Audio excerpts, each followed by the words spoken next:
অন্তর্বর্তীকালী সরকারের নেয়া ১২৮টি সংস্কার উদ্যোগের মধ্যে মাত্র দুটি জায়গায় সংস্কার সফল হয়েছে বলে উঠে এসেছে বাংলাদেশ রিফর্ম ট্র্যাকারের প্রতিবেদনে।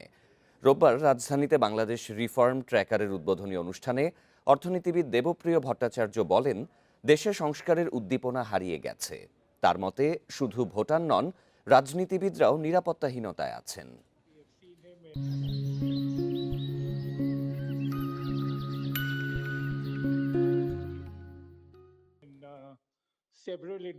অন্তর্বর্তী সরকার গঠনের পর অন্যতম উদ্দেশ্য ছিল দেশের বিভিন্ন খাতে সংস্কার পরিচালনা করা।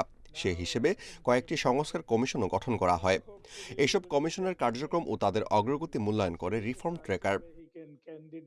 এর অংশ হিসেবে রিফর্ম ট্র্যাকারের উদ্বোধনী অনুষ্ঠানে জানানো হয়, অন্তর্বর্তী সরকারের নেয়া ১২৮টি সংস্কারমূলক উদ্যোগের মধ্যে মাত্র দুটি সফল হয়েছে। এ সময় অর্থনীতিবিদ দেবপ্রিয় ভট্টাচার্য বলেন, সংস্কার প্রক্রিয়ায় প্রথম দিকে যে গতি তৈরি হয়েছিল তা ধীরে ধীরে দুর্বল হয়ে পড়েছে। এতে স্বচ্ছতা, সমন্বয় ও যোগাযোগের ঘাটতি ছিল বলে মনে করেন তিনি। এই উদ্দীপনা, যেই উত্তেজনা নিয়ে আমরা শুরু করেছিলাম সরকারের সেই উদ্যোগেই সরকারের আহ্বানে, সেই উদ্যোগ বা উদ্দীপনা কোথায় যেন ম্রিয়মাণ হয়ে গেল। সংস্কার এমন একটি বিষয় যেখানে তত্ত্ব এবং প্রয়োগ একে অপরের সাথে কিভাবে সংশ্লেষ হবে, এইটা অনেকখানি পরিপ্রেক্ষিতের উপর নির্ভর করে। এ সময় অন্তর্বর্তী সরকার দায়িত্ব নেয়ার পরের প্রত্যেক মন্ত্রণালয়ে দুর্নীতির মহাসাগর দেখেছেন বলে মন্তব্য করেন শ্রম ও নৌ পরিবহন উপদেষ্টা M Sakhawat Hossain. Administration system is totally collapsed. আমি তারপরে আরো দুইটা মন্ত্রণালয় গেছি, কোল্যাপস টোটাল। তারপরে এখন দুটা মন্ত্রণালয় আছে টোটালি কোল্যাপসড।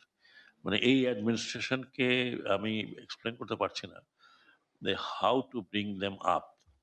বক্তারা বলেন, কেবল পরিকল্পনা বা নীতি নির্ধারকদের মাধ্যমে সংস্কার সফল হবে না। সংস্কার বাস্তবায়ন করতে হলে নাগরিকদের ধারাবাহিক ও সচেতন অংশগ্রহণ জরুরি বলে মনে করেন তারা।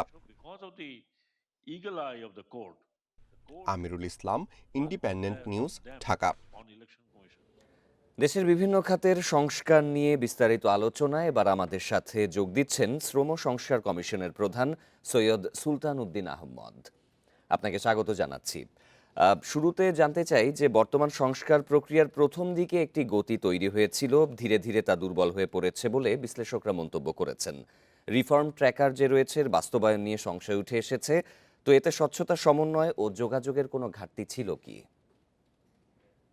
অনেক ধন্যবাদ ইন্ডিপেন্ডেন্ট টেলিভিশনকে আমাকে যুক্ত করার জন্য, এবং যারা এই রিফর্ম ট্র্যাকারের উদ্যোগ নিয়েছে তাদের সবাইকে ধন্যবাদ জানাচ্ছি। যে কমিশনগুলো আসলে ঘাটতি একটা সময়ের পরে সবকিছুর মধ্যে একটু ঘাটতি আসে যদি সবাই মিলে সেটা সচেতনভাবে সোচ্চার না থাকে। সেক্ষেত্রে ট্র্যাকার একটা বড় উদ্যোগ, যাতে করে সরকার এবং সংশ্লিষ্ট অন্যরা এটা ধারাবাহিকভাবে এগিয়ে নেওয়ার জন্য সচেষ্ট থাকে। শ্রম সংস্কার কমিশনের ক্ষেত্রে আমি বলবো যে এখানে শ্রম মন্ত্রণালয় অগ্রাধিকার চিহ্নিত করেছে বেশ বেশ কিছুর, এবং একটা কর্মপরিকল্পনা তৈরি করতেছে তারা। শ্রম আইন যে সংশোধন হচ্ছে সেখানেও কয়েকটি বিষয় এসেছে, যেমন আমরা বলেছিলাম যে শ্রমিকের সংখ্যাটা বাড়ানো, শ্রমিকদের ইউনিয়ন করার শর্তগুলো একটু, ইউনিয়নের অধিকারগুলো আর একটু আপনার বিস্তৃত করা, প্লাস একটি সামাজিক সংলাপ ফোরাম তৈরি করা যেখানে জাতীয়ভাবে সবাই যুক্ত হতে পারবে, সেগুলো এসেছে। কিন্তু আরো অনেক কিছু আসতে পারতো, যেগুলো খুব গুরুত্বপূর্ণ ছিল, খুব মৌলিক ছিল, সেগুলো অনেক কিছুই আসেনি। যেমন নিরাপত্তার ক্ষেত্রে, নিরাপদ কর্মক্ষেত্র গড়ার ক্ষেত্রে যে সুপারিশগুলো ছিল, বা জাতীয় ন্যূনতম মজুরি, সামাজিক নিরাপত্তা, এগুলো আসেনি। আমাদের মনে রাখতে হবে যে মূলত সংস্কার কমিশনগুলো গঠনের তো একটা মূল ভিত্তি ছিল ২৪-এর আন্দোলনের যে আমাদের দাবি, ২৪-এর আন্দোলনের মানুষের মধ্যে যে আকাঙ্ক্ষা, সে বৈষম্যহীন বাংলাদেশ। আমরা যদি কয়েকদিন আগে যে রিপোর্টটা দেখেছি বৈষম্যের, তাতে যদি দেখি তাহলে বৈষম্যর চিত্র তো খুব কুৎসিত, এবং সেটা বাড়ছে, এই ১ বছরেও বেড়েছে। সুতরাং এটা কিন্তু কালক্ষেপণের, মানে শুধু সংস্কার কমিশনের প্রতিবেদন নিয়ে কালক্ষেপণ না, এখানে কালক্ষেপণ হচ্ছে ২৪-এর আন্দোলনের যে মূল চেতনা ছিল, মূল যে ভিত্তি ছিল, সেটাকেই আপনার ধীরগতি করা হয়েছে। অর্থাৎ সংস্কারটা কিন্তু বিচ্ছিন্ন কোনো বিষয় না। আমরা শ্রম সংস্কার কমিশন খুব সতর্কতার সাথে এবং সচেতন ভাবে আমরা সবাই মিলে, এখানে মনে রাখতে হবে, সেটা আমি পরে আসবো, আমরা কিন্তু এই বৈষম্যর ব্যাপারটা চিহ্নিত করার চেষ্টা করেছি যে বৈষম্যের মূল জায়গাগুলো কোথায়। সেখানে একটা বড় জায়গা হচ্ছে আমাদের শ্রমিকদের মজুরি এত কম। এই যে একটা কেন্দ্রীয় নীতি যে সস্তা শ্রম হচ্ছে বাংলাদেশের প্রতিযোগিতার সক্ষমতা এবং যেকোনো ধরনের কাজ পেলেই মানুষ খুশি থাকে এরকম একটা ধারণা। এই ধারণার জন্য বৈষম্যটা কিন্তু বাড়তেছে। মানে মজুরির ক্ষেত্রে বৈষম্য বাংলাদেশের অনেক ক্ষেত্রে আয় বৈষম্য তৈরি করতেছে। আরেকটি হচ্ছে সার্বজনীন সামাজিক নিরাপত্তা। এই একজন মানুষ কোনো কারণে দুর্ঘটনায় পতিত হলে, অবসর গেলে ৯০% মানুষের কোনো সামাজিক নিরাপত্তা নেই। তো এই দুটো জিনিস যদি আপনি চিন্তা করেন যে বৈষম্যকে, আরেকটি হচ্ছে নিয়োগের ক্ষেত্রে বৈষম্য। এখানে সব ধরনের স্থায়ী নিয়োগ বন্ধ রাখা হয়েছে নিচের দিকে। ফলে উপরের দিকে একটা মাথাভারী প্রশাসনের মতো তৈরি হচ্ছে। তারা সব ধরনের নিরাপত্তা পাচ্ছে কিন্তু আউটসোর্সিং কর্মচারী, অস্থায়ী কর্মচারী, দৈনিক ভিত্তিক কর্মচারী, একটা হাসপাতালের জরুরি বিভাগে দৈনিক ভিত্তিক কর্মচারী। তো এই যে উপেক্ষাগুলো অর্থাৎ শ্রমক্ষেত্রে বৈষম্য নিরসনের মাধ্যমে ২৪-এর গণ অভ্যুত্থানের শ্রমিক ছাত্র সুলতান জনতার উদ্দিন যে আহমদ, একটি বিষয় আসলে একটু জানতে চাই।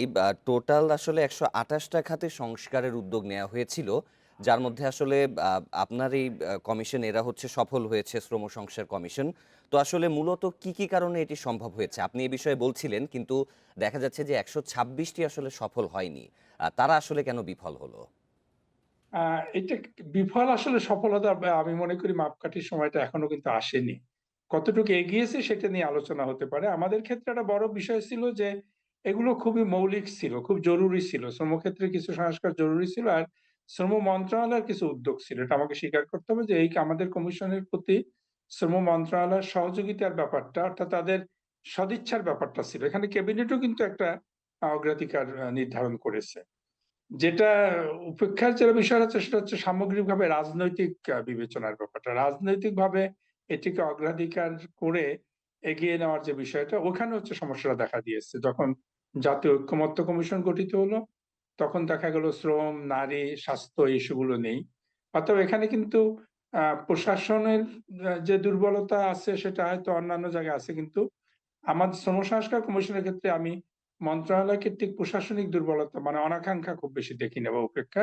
জাতীয়ভাবে রাজনৈতিক উপেক্ষা আছে। কিন্তু এখানে আরেকটা মনে রাখতে হবে যে শ্রম সংস্কার কমিশনের সুপারিশটা কিন্তু শ্রমক্ষেত্রের যারা স্টেক হোল্ডার, অংশীদার, মালিক শ্রমিক সংগঠন, শ্রমিক সংগঠন, আপনার শ্রম মন্ত্রণালয়ের বিভিন্ন এক্স আমলারা অথবা বিশেষজ্ঞ যারা, তারা কিন্তু ঐক্যমত্যের ভিত্তিতে করেছে। এখানে কিন্তু কোনো প্রকার দ্বিমত ছিল না। সুতরাং আমাদেরটা কিন্তু একটা জাতীয় ঐক্যমত্য আছে। হ্যাঁ? এখন এটা রাজনৈতিক ঐক্যমত্য হওয়ার জন্য যে প্রচেষ্টা সেটা ওখানে হয়নি এবং সেটা হলে যদি বিতর্ক আসতো তাহলে হয়তো আমি মনে করতাম যে আমাদের যে একটা ঐক্যমত্য হলো সেখানে একটা প্রশ্ন থাকতো।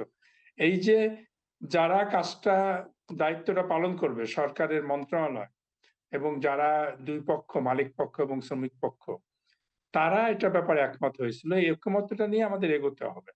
এই এগোবার জন্য এই টাকার একটা বড় ক্ষেত্র, কিন্তু মূল বিষয়টি হচ্ছে যে শ্রমিকদের নিয়ে যারা কাজ করে, শ্রমিক আন্দোলন, শ্রমিক অধিকার সংগঠন, তাদেরকে সক্রিয় থাকতে হবে এবং এই নির্বাচনের আগে শ্রমজীবী মানুষকে সচেতন হতে হবে, করতে হবে আমাদের পক্ষ থেকে যে দুপক্ষের একজন সচেতনতা এখানে গুরুত্বপূর্ণ। আরেকটি বিষয় একটু ছোট করে জানতে চাই যে স্বাধীনতার তো ৫৪ বছর পার হয়ে গেল। বিশ্বের দ্রুততম বর্ধনশীল অর্থনৈতিক জোয়ারের কথা হওয়ার কথা ছিল বাংলাদেশের, কিন্তু তার বিপরীতে দেখলাম যে দুর্নীতি, অনিয়ম, সামাজিক বৈষম্য, সহিংসতা বৃদ্ধির মতো নানা সমস্যা আসলে আমাদের সামনে এসে দাঁড়িয়েছে। তো অর্থনীতিতে আসলে আগামীর চ্যালেঞ্জ আপনি কি দেখছেন? আগামী দিনে চ্যালেঞ্জ, সবচেয়ে প্রকট চ্যালেঞ্জ হচ্ছে বৈষম্য এবং আপনার দূরদর্শিতার অভাব। যে আগামী দিনে যে অটোমেশন, চতুর্থ শিল্প বিপ্লব, এআই এর কারণে যে আপনার চ্যালেঞ্জ গুলো আসছে সেই জন্য মানুষ আমাদের জনগোষ্ঠীকে প্রস্তুত করা এবং এখন যারা শ্রমশক্তিতে আছে, যারা কারখানায় আছে, তাদেরকে আবার পুনঃপ্রশিক্ষণের মাধ্যমে, পুনঃদক্ষতা অর্জনের মাধ্যমে কিভাবে খাপ খাওয়ানো যায়, সেই প্রস্তুতির প্রচন্ড অভাব আছে। আমরা এখনো ওই ভোকেশনাল ট্রেনিং, আমরা এখনো ওই গৃহ শ্রমিক বিদেশে পাঠানো, এই ধরনের মানসিকতা নিয়ে আসছে এবং আমি আগে যেটা বলেছি এখনো আমরা মনে করি সস্তা শ্রম। আসলে আমাদের হতে হবে দক্ষ শ্রম নির্ভর অর্থনৈতিক পরিকল্পনা এবং ভবিষ্যৎ চ্যালেঞ্জের জন্য আমাদের এই যে ব্যাপক যুব শ্রম জনগোষ্ঠী, এই শ্রম জনগোষ্ঠীকে যুক্ত করা এবং এখনকার শ্রমজীবীদেরকে পুনঃ দক্ষতা অর্জনের জন্য একটা বড় ধরনের সমন্বিত পরিকল্পনা করতে হবে। এক্ষেত্রে আপনার নিশ্চয়ই, একাডেমিক আসলে বেশ ইনস্টিটিউট কিছু গুরুত্বপূর্ণ পরামর্শ দিয়েছেন আপনার তরফ থেকে। আশা করছি যে সামনে যে রাজনৈতিক দল আসবে তারা সেটি বাস্তবায়ন করবে। সৈয়দ সুলতান উদ্দিন আহমদ, আপনাকে ধন্যবাদ আমাদের সাথে যোগ দেওয়ার জন্য।